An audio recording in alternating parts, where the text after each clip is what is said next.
Hey folks, it's Chris Pugh here. Just wanted to do another little update video on sort of how I'm kind of working with things now. I've changed a couple of pieces out here in the big rack, and yeah, so I just wanted to sort of provide a little bit of an update.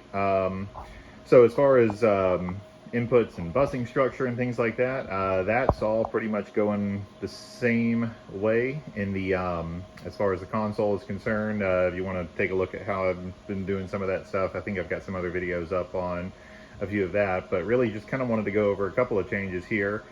So obviously the main centerpiece that I'm kind of working with as far as the new pieces here is this Neve 5059 satellite unit. I'm using 8 channels of it for summing. I'll kind of get into that in just a moment, but I wanted to kind of go over a couple of other little changes that I've made, like as far as minor little things that can hopefully be a big help moving forward. I know, so thinking about my trying to take care of this MacBook. It's certainly not getting any younger, but I feel like I should still have some good life out of it. But I did add this little Targus elevator pad here that also has some fans built into it, USB powered. Just heat is the enemy of electronics, so just kind of trying to mind that as this thing doesn't get any younger, but I'm still trying to continue to get as much life out of it as possible.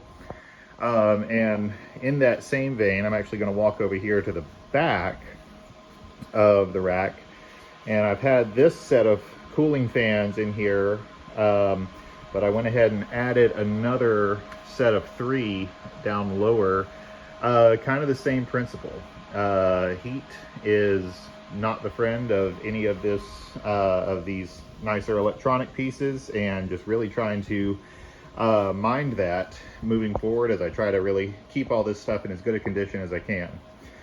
So thinking about kind of the main output drive path and how I'm doing the summing thing. Again, I've kind of gone over how I do the busing in terms of, so inputs end up coming here to a group of buses that these are all band associated here, and then I've got a stereo background vocal bus and then a mono lead vocal bus. Now, so from here, all of these are going to use the Digicode group to group feature and get assigned over here to one of 4 of what I'm kind of referring to as my stem groups. So that's all drums. Parallel path is taking place at this stage for drum processing. So drums, and then all the drum effects come back here. And then I've got band, so that's anything that's not a drum, not a vocal. Stereo group here, pop this up on the screen here. Band parallel, which is all the same assignments, just with a little bit of treatment, and I'll get into what I'm doing there in just a little bit. And then vocals, same thing. Both vocal groups plus all vocal effects come back here.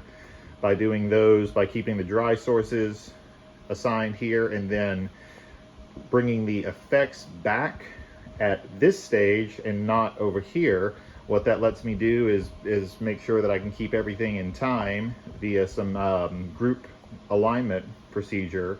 And so yeah, so they're assigned here.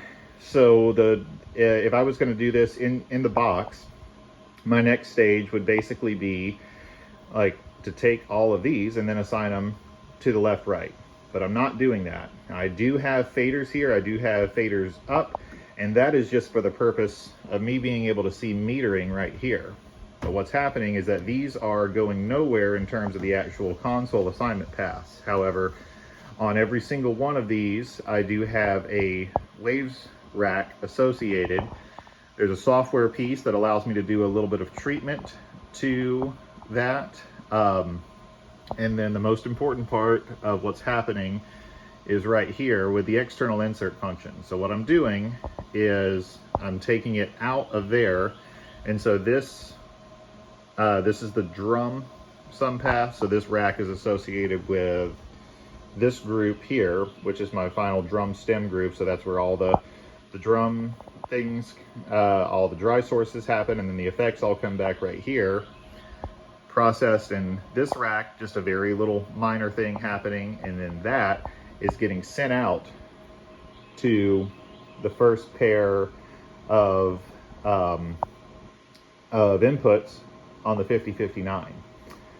Now, thinking about the fact that I'm using the little software EQ for just a little bit of tailoring there.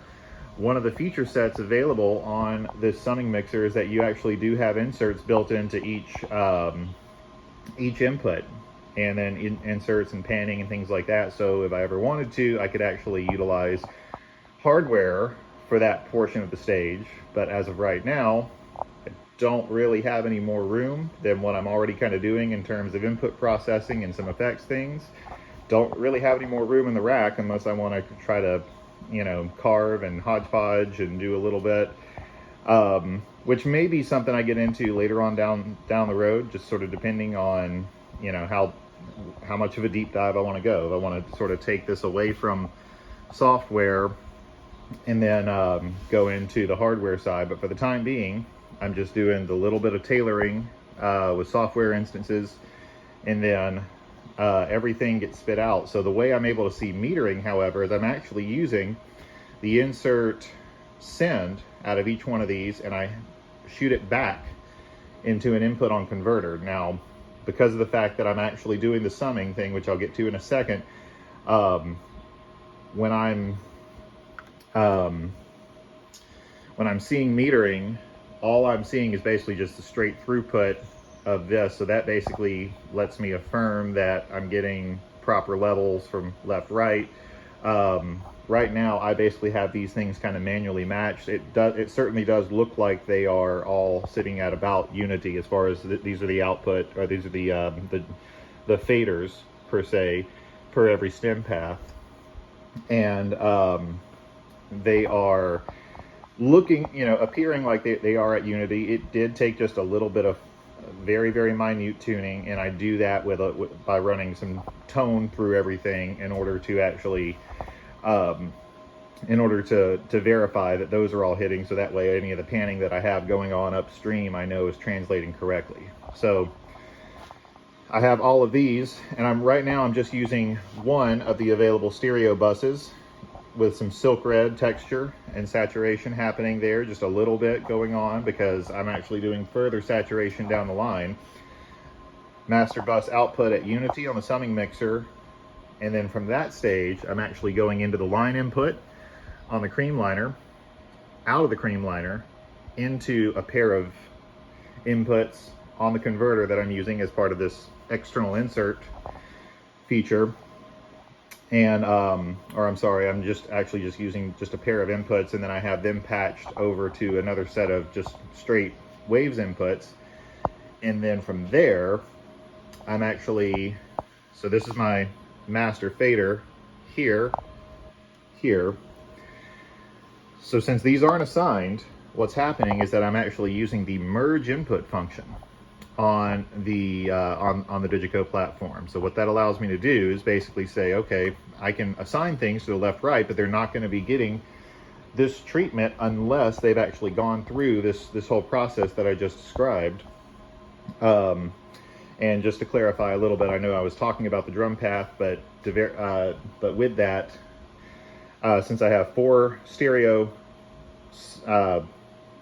final groups or stem groups, those are associated with the first 8 that are pan hard left, right in the summing mixer.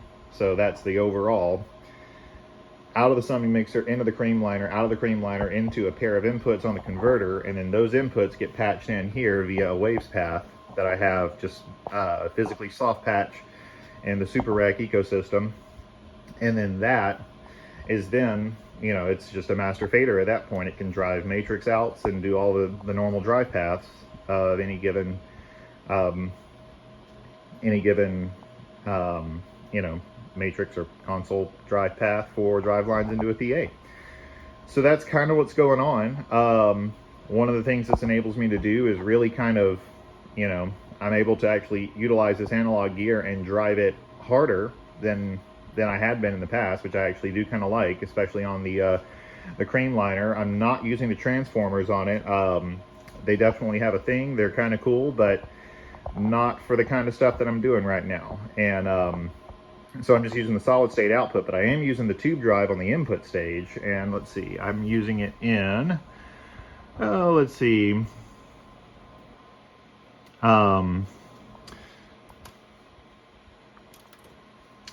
looks like this is in pentode mode. And then I'm using a little bit of the EQ on it just to kind of have an overall kind of a mastering feel to it. But yeah, so that's what's kind of going on. And then so I can see what's happening there in terms of process. I can obviously in a live setting, virtual sound check doesn't really matter. I'm able to really just kind of dial this stuff up and play around with how much I want to saturate this front end. And then when I do the merge back here, I can come in at whatever level I need to, while also minding the dB scale settings on the converter to make sure I'm using as much of those as possible, you know, before clip, as far as all the inputs and the outputs. And right now, originally when I had this Symphony converter, it was originally configured as an 8x8 with one module card in it, and I actually just ended up acquiring another 8x8 card, so it is a 16x16 on the analog side. And I also have one of them configured for some AES I/O, which is how I'm doing a couple of the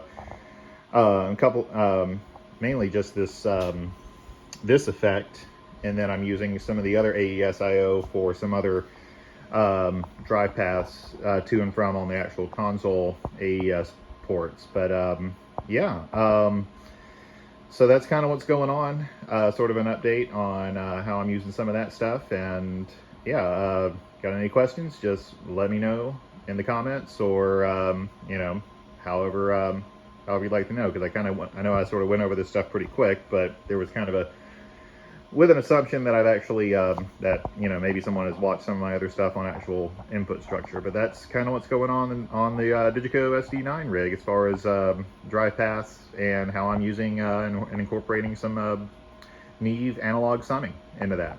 So hope you're all doing well. Cheers.